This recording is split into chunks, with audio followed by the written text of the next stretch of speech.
তৃণমূল কাদা ছোড়াছুড়ি চলছে, ইট পাটকেল ছোড়াছুড়ি চলছে একজন মহিলা মুখ্যমন্ত্রীর ওপরে, কিন্তু এটা আমরা কখনোই সাপোর্ট করি না। ওনার কথা কে শুনবে? আজকে ওনার যদি তদন্ত হয় তাহলে কোটি কোটি টাকা এবং উনি চোর প্রমাণিত হবেন, কিন্তু দেখলে দেখতে পাবেন যে প্রত্যেকটা তৃণমূলের মধ্যে এইসব কাদা ছোড়াছুড়ি লড়াই চলছে। আমরা এগুলোকে সাপোর্ট করি না একজন মহিলার উপরে। যারা ভালো করে দেখুন, 15 বছর ধরে এই রাজ্য চালিয়েছে, যারা কালকে কাদা ছুটেছে বা ইট পাটকেল ছুটেছে, আমরা এইসব জিনিসকে সাপোর্ট দিই না। কিন্তু যারা ছুটেছে সেই মুখগুলো দেখুক, তারা হচ্ছে তৃণমূলের লোকজন। তারা কেউ প্রাক্তন অর্জুন সিং মহাশয় তার সোশ্যাল মিডিয়া পোস্টে সেগুলো পোস্ট করেছেন, কোনো চিহ্নিত করেছেন।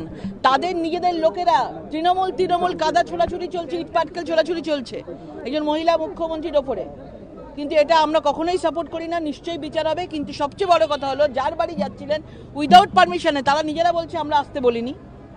তাহলে তিনি আজকে কালকে 9 আগস্ট ছিল, 2 বছর পূর্ণ হয়েছে, অভয়ের জন্য বিচার পেয়েছে?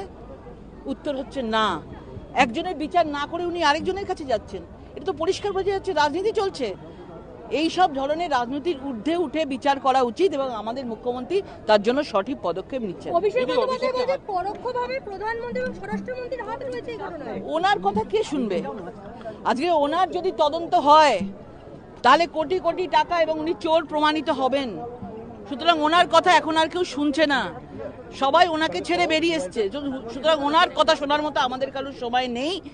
এবং কালকে যারা এই জিনিস করেছে, যারা করেছে তাদের নিশ্চয়ই তাদের শাস্তি হবে, কিন্তু দেখলে দেখতে পাবেন যে প্রত্যেকটা তৃণমূলের মধ্যে এইসব কাদা ছোড়াছুড়ি লড়াই চলছে।